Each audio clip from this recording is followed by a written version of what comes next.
നമസ്കാരം. ഒരുപാട് പുതിയ ആശയങ്ങളുമായി സംരംഭകരാകാൻ വേണ്ടിയിട്ട്, സംരംഭങ്ങൾ തുടങ്ങാൻ വേണ്ടിയിട്ട്, പുതിയ ഓൺട്രപ്രണർഷിപ്സിന് വേണ്ടിയിട്ട് വലിയ സ്വപ്നങ്ങൾ നെയ്തുകൊണ്ട് ഒരുപാട് പേർ വരുന്ന ഒരു കാലഘട്ടത്തിലൂടെയാണ് നമ്മൾ കടന്നു പോകുന്നത്. അപ്പോൾ ചില പാഠങ്ങൾ ഒരു പക്ഷേ നമ്മൾക്ക് വലിയ മുതൽക്കൂട്ടായിരിക്കും. കാരണം നമ്മൾക്ക് മുന്നേ സഞ്ചരിച്ച് വിജയിച്ചവരുടെ പാഠങ്ങളും അവരുടെ അനുഭവങ്ങളും അവർ വിജയിച്ചു വന്ന വഴിയും അവർ തിരഞ്ഞെടുത്ത ചില വ്യത്യസ്തമായിട്ടുള്ള വഴികളെ പറ്റിയും അറിയുന്നത് ഏതൊരു സംരംഭകനും അറിഞ്ഞിരിക്കേണ്ട ഒരു കാര്യമാണ്. കാരണം അത് ജീവിതത്തിൽ പകർത്തിക്കഴിഞ്ഞാൽ ഒരുപാട് പാളിച്ചകളിൽ നിന്ന് നിങ്ങൾക്ക് രക്ഷപ്പെടുകയും നിങ്ങളുടെ ബിസിനസ് മോഡലിനെ കൂടുതൽ വ്യക്തതയോടുകൂടി മുന്നോട്ട് കൊണ്ടുപോകാനും സാധിക്കും. അത്തരത്തിലുള്ള ഒരു കഥയാണ് എനിക്ക് നിങ്ങളോട് പറയാനുള്ളത്. കഥയല്ല, ഇതൊരു യാഥാർത്ഥ്യമാണ്. നമ്മളുടെ ഇന്ത്യ മഹാരാജ്യത്ത് തന്നെ സംഭവിച്ചതാണ്. ഡോക്ടർ എ വേലുമണി എന്ന് പറയുന്നൊരു മനുഷ്യൻ്റെ ബിസിനസ് സ്വപ്നം യാഥാർത്ഥ്യമായത് ഇതിലൂടെയാണ്. തൈറോകെയർ എന്ന് പറയുന്നൊരു ബ്രാൻഡിനെ പറ്റി നിങ്ങൾ കേട്ടിട്ടുണ്ടോ? തൈറോകെയർ ഒരു ലാബാണ് അല്ലേ?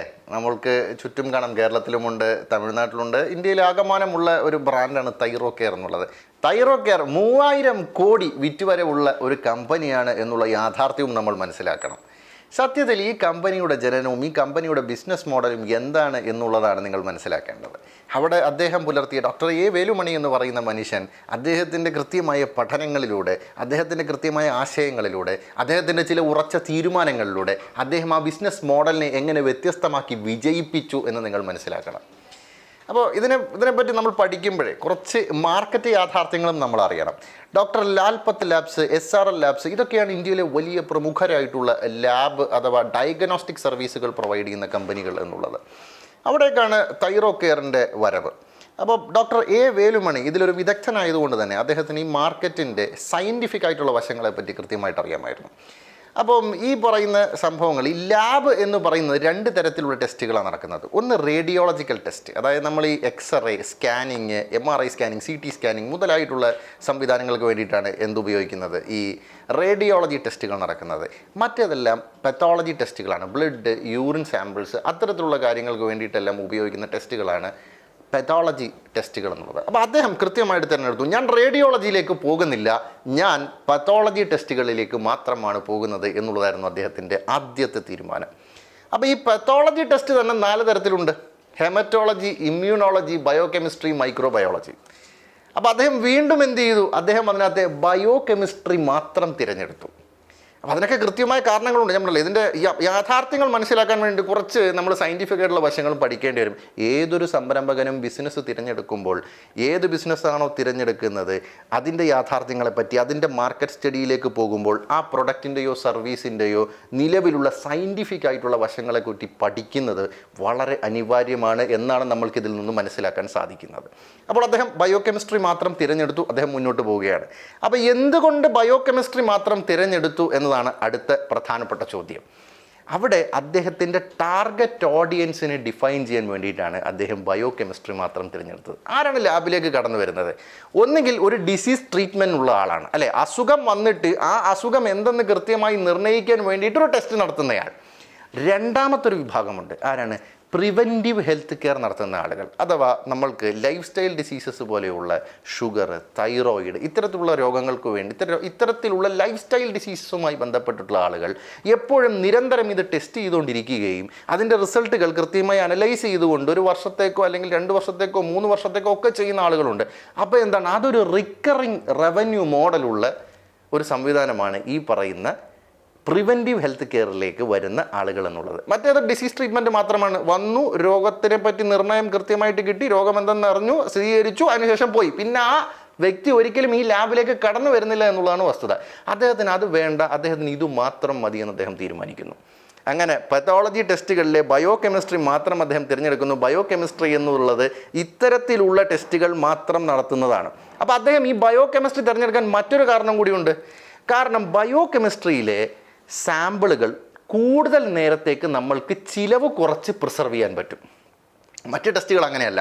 നമ്മൾ വളരെ പെട്ടെന്ന് എന്ത് ചെയ്യണം? വളരെ പെട്ടെന്ന് തന്നെ അത് ഈ സെൻട്രൽ ലബോറട്ടറികളിലേക്ക് എത്തിച്ചുകൊണ്ട് അതിൻ്റെ റിസൾട്ടുകൾ എടുക്കാൻ വേണ്ടി ശ്രമിക്കണം.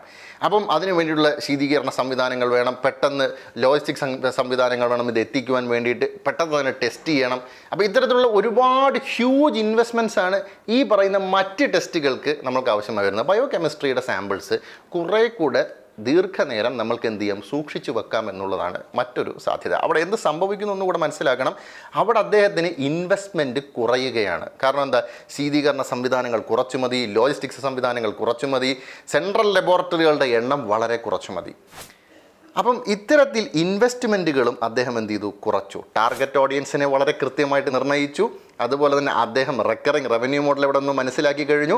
അതിനുശേഷം ഇൻവെസ്റ്റ്മെൻറ്റ് ഏറ്റവും കുറവുള്ള മേഖലയെന്ന് ഐഡൻറ്റിഫൈ ചെയ്യുന്നു. അവിടേക്ക് മാത്രം ശ്രദ്ധ കേന്ദ്രീകരിച്ചുകൊണ്ട് അദ്ദേഹത്തിൻ്റെ യാത്ര തുടങ്ങുകയാണ്.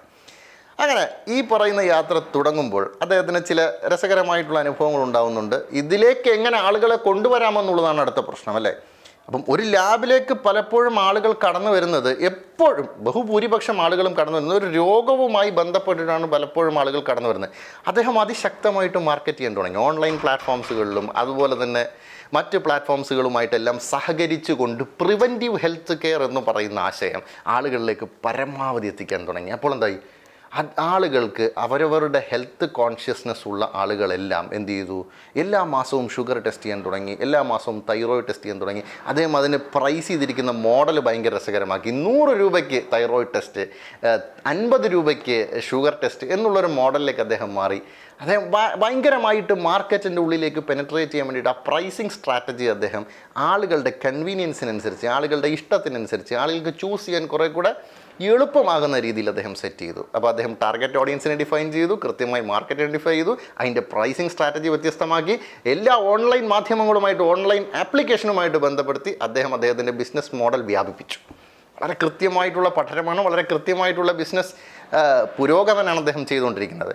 മറ്റ് ലാബുകൾ ഞാൻ നേരത്തെ നിങ്ങളോട് സൂചിപ്പിച്ച ഡോക്ടർ ലാൽപത്ത് ലാബ് ആയിക്കൊള്ളട്ടെ, SR ലാബ് ആയിക്കൊള്ളട്ടെ, ഇവർക്കെല്ലാം ഭീകരമായിട്ടുള്ള വലിയ രീതിയിലുള്ള ഇൻവെസ്റ്റ്മെൻറ്റുകൾ നടത്തിക്കൊണ്ട് വലിയ സെൻട്രൽ ലബോറട്ടറികൾ നടത്തേണ്ട ആവശ്യമുണ്ടായിരുന്നു. കാരണം എന്താ, അവർ മറ്റ് തരത്തിലുള്ള ടെസ്റ്റുകളും നടത്തുന്നതുകൊണ്ട് ഈ ശീതീകരണ സംവിധാനവും ഈ പറയുന്ന ലോജിസ്റ്റിക് സംവിധാനങ്ങളും എല്ലാം അവർക്ക് വലിയ ആവശ്യങ്ങളായിരുന്നു. അതേസമയം തൈറോ കെയറിനെ സംബന്ധിച്ച് ഇന്ത്യയിൽ ആകെ 6 സെൻട്രൽ ലബോറട്ടറികൾ മാത്രം തുറക്കേണ്ട ആവശ്യമേ ഉണ്ടായിരുന്നുള്ളൂ. കാരണം എന്താ, അവരുടെ സാധനങ്ങൾ കൂടുതൽ സമയം പ്രിസർവ് ചെയ്യാൻ കഴിയുന്നതാണ് അവരുടെ ബ്ലഡ് സാമ്പിൾസ്. അതുപോലെ തന്നെ ലോജിസ്റ്റിക് സംവിധാനങ്ങൾ ബൾക്കായിട്ട് എടുത്തുകൊണ്ട് പോയി നമ്മൾക്ക് ടെസ്റ്റ് ചെയ്ത് റിസൾട്ട് തരേണ്ട ആവശ്യമേ ഉള്ളൂ. It was much easier for them. അപ്പോൾ അവരെന്ത് ചെയ്തു, അവരേറ്റവും മിനിമലായിട്ടുള്ള ഇൻവെസ്റ്റ്മെൻറ്റ് ഉപയോഗിച്ചുകൊണ്ട് ഒരുപാട് കളക്ഷൻ സെൻറ്റേഴ്സ് ആകമാനം തുടങ്ങി. അപ്പം കളക്ഷൻ സെൻറ്റേഴ്സ് എന്ന് പറഞ്ഞാൽ വളരെ ചെറിയ ഇൻവെസ്റ്റ്മെൻറ്റ് മാത്രമേ ഉള്ളൂ. അതുകൊണ്ട് തന്നെ ഒരുപാട് കളക്ഷൻ സെൻറ്റേഴ്സ് സ്ഥാപിക്കാൻ അവരെ കൊണ്ട് സാധിച്ചു. അതുകൊണ്ട് തന്നെ ആളുകൾക്ക് അവരുടെ സർവീസ് ഡോർ സ്റ്റെപ്പിൽ കിട്ടുന്ന ഒരു അവസ്ഥയിലേക്ക് തൈറോ കെയറിന് വളരുവാൻ സാധിച്ചു. വീണ്ടും അടുത്തത്, ടാർഗറ്റ് ഓഡിയൻസിന് ആ സർവീസ് അവരുടെ ഡോർ സ്റ്റെപ്പിൽ ഏറ്റവും ഈസി ആയിട്ട് അവൈലബിൾ ആക്കുന്ന സംവിധാനത്തിലേക്ക് ഡോക്ടർ വേലുമണി ആ ബിസിനസ്സിനെ വളർത്തി. അപ്പോൾ എന്തായി, എല്ലാവർക്കും തൈറോ കെയർ മതി. ഏത് ആപ്ലിക്കേഷൻ എടുത്ത് നോക്കിയാലും തൈറോ കെയർ അവൈലബിൾ ആണ്. ഏത് ലൊക്കേഷനിലേക്ക് പോയാലും, ഏത് പിൻകോഡിലേക്ക് പോയാലും തൈറോ കെയർ അവൈലബിൾ ആണ്. ആളുകൾ തൈറോ കെയർ ചൂസ് ചെയ്ത് തുടങ്ങി. അപ്പം വീണ്ടും തൈറോ കെയറിൻ്റെ ഏറ്റവും രസകരമായിട്ടുള്ള മെക്കാനിസം എന്താ, 6 ലബോറട്ടറികളേ ഉള്ളൂ. അപ്പം തന്നെ ഇൻവെസ്റ്റ്മെൻറ്റ് കുറവാണ്. അദ്ദേഹത്തിന് സ്വാഭാവികമായിട്ടും റവന്യൂ ലഭിക്കുന്ന മാർജിൻ കൂടുതലായി തുടങ്ങി. ആ മാർജിൻ കൂടുതലായപ്പോൾ അദ്ദേഹം എന്ത് ചെയ്തു, ഇന്ത്യയിലെ ആദ്യത്തെ തന്നെ ഫുള്ളി ഓട്ടോമേറ്റഡ് ആയിട്ടുള്ള ഒരു ക്ലിനിക്കൽ കെമിസ്ട്രി ലബോറട്ടറി അദ്ദേഹം തുടങ്ങി. ഇന്ത്യയിലെ ആദ്യത്തെ ഫുള്ളി ഓട്ടോമേറ്റഡ് ആയിട്ടുള്ള ഒരു ക്ലിനിക്കൽ കെമിസ്ട്രി ലബോറട്ടറി അത് തൈറോ കെയറിന് സ്വന്തമാണ്. അതായത് ഏത് തരത്തിലുമുള്ള ബയോ കെമിസ്ട്രി ടെസ്റ്റുകൾ നടത്താനും സജ്ജമായിട്ടുള്ള ഇന്ത്യയിലെ ഏറ്റവും വലിയ ക്ലിനിക്കൽ കെമിസ്ട്രി ലബോറട്ടറി ഇന്ന് തൈറോ കെയറിന് സ്വന്തമാണ്. ഈ പറയുന്ന വിറ്റ് വരവിലൂടെ, ഈ പറയുന്ന മാർജിൻസിലൂടെ അദ്ദേഹം അച്ചീവ് ചെയ്ത് അദ്ദേഹം തുടങ്ങിയതാണത്. ഇപ്പോൾ മറ്റു പല ലബോറട്ടറികളും സത്യത്തിൽ ബയോ കെമിസ്ട്രി ടെസ്റ്റുകൾ നടത്താൻ വേണ്ടിയിട്ട് തൈറോ കെയറിൻ്റെ സംവിധാനങ്ങൾ ഉപയോഗിക്കേണ്ട അവസ്ഥയിലേക്ക് തൈറോ കെയർ വളർന്നിരിക്കുന്നു. അപ്പോൾ നിങ്ങൾ ചിന്തിക്കേണ്ടത്, നമ്മൾ ഏതൊരു ബിസിനസ്സിലേക്ക് കടന്നു ചെല്ലുമ്പോഴും തീർച്ചയായിട്ടും അതിനൊരു അവസരമുണ്ട്, അല്ലെങ്കിൽ അതിന് കൃത്യമായൊരു ഗ്യാപ്പുണ്ട്. നമ്മൾ എന്ത് തിരഞ്ഞെടുക്കുന്നു എന്നുള്ളതും ആ തിരഞ്ഞെടുക്കുന്നതിൻ്റെ ബിസിനസ് മോഡൽ കൃത്യമായിട്ട് നമ്മൾക്ക് ഉണ്ടാക്കാൻ കഴിയുകയും ആ ബിസിനസ് മോഡലിനെ വിജയിപ്പിക്കാൻ കഴിവുള്ള ടാർഗറ്റ് ഓഡിയൻസിനെ കൃത്യമായിട്ട് നിർണ്ണയിക്കാൻ കഴിയുന്നിടത്തുമാണ് നമ്മളുടെ ആദ്യത്തെ വിജയം ഇരിക്കുന്നത്. കാരണം ആ ടാർഗറ്റ് ഓഡിയൻസിനെ എല്ലാവരും എൻ്റെ ടാർഗറ്റ് ഓഡിയൻസ് ആണ് എന്ന് നിങ്ങൾ നിർണ്ണയിക്കാൻ പാടില്ല. കൃത്യമായിട്ടുള്ള നിങ്ങളുടെ ടാർഗറ്റ് ഓഡിയൻസിന് നിങ്ങൾ നിർണ്ണയിക്കണം. ആ ടാർഗറ്റ് ഓഡിയൻസിലേക്ക് നിങ്ങൾക്ക് എത്താൻ കഴിയുന്ന മാധ്യമങ്ങൾ നിങ്ങൾ ചൂസ് ചെയ്യുക എന്നുള്ളതാണ് നിങ്ങളുടെ മാർക്കറ്റിംഗ്. ആ മാധ്യമങ്ങളിലൂടെ നിങ്ങളുടെ സർവീസ് ഏറ്റവും അടുത്ത് ഈ പറയുന്ന മാധ്യമത്തിലൂടെ ആളുകളിലേക്ക് എത്തിക്കുമ്പോൾ അവർക്ക് ലഭിക്കുന്നു എന്നുള്ളതാണ് നിങ്ങൾ അടുത്തത് ഉറപ്പുവരുത്തേണ്ടത്. അങ്ങനെ നിങ്ങളുടെ അവൈലബിലിറ്റി വർദ്ധിപ്പിക്കുകയും ആളുകളിലേക്ക് കൃത്യമായിട്ട് എത്താൻ നിങ്ങൾക്ക് സാധിക്കുകയും ചെയ്താൽ തീർച്ചയായിട്ടും നിങ്ങൾക്ക് ഇന്നുണ്ടാവും, നിങ്ങൾക്ക് റവന്യൂ ഉണ്ടാവും. വലിയ രീതിയിൽ നിങ്ങൾക്ക് വൾക്കായിട്ടുള്ള വോളിയമാണ് നിങ്ങളുടെ ബിസിനസ്സെങ്കിൽ തീർച്ചയായിട്ടും നിങ്ങൾക്ക് മാർജിൻസ് ഒരുപാട് ലഭിക്കുവാനുള്ള സാധ്യതയുണ്ട്. അങ്ങനെയാണ് ഏതൊരു ബ്രാൻഡിൻ്റെ ജനനവും നടക്കുന്നത്. അപ്പോൾ 3000 കോടി വിറ്റുവരവുള്ള തൈറോകെയറിൻ്റെ ജൈത്രയാത്ര എന്നുള്ളത് സെലക്റ്റീവായിട്ടുള്ള ബിസിനസ് മോഡലിലേക്ക് ഇറങ്ങുകയും ആ ബിസിനസ് മോഡലിന് അനുസൃതമായിട്ടുള്ള ടാർഗറ്റ് ഓഡിയൻസിനെ ചൂസ് ചെയ്യുകയും അവർക്ക് വേണ്ടിയിട്ടുള്ള മാർക്കറ്റിംഗ് സംവിധാനങ്ങളും അവർക്ക് വേണ്ടിയിട്ടുള്ള പ്രൊഡക്റ്റ് ആൻഡ് സർവീസസ് ഉണ്ടാക്കുകയും ചെയ്യുന്നിടത്തായിരുന്നു ഡോക്ടർ എ വേലുമണിയുടെ വിജയം എന്നുള്ളത്.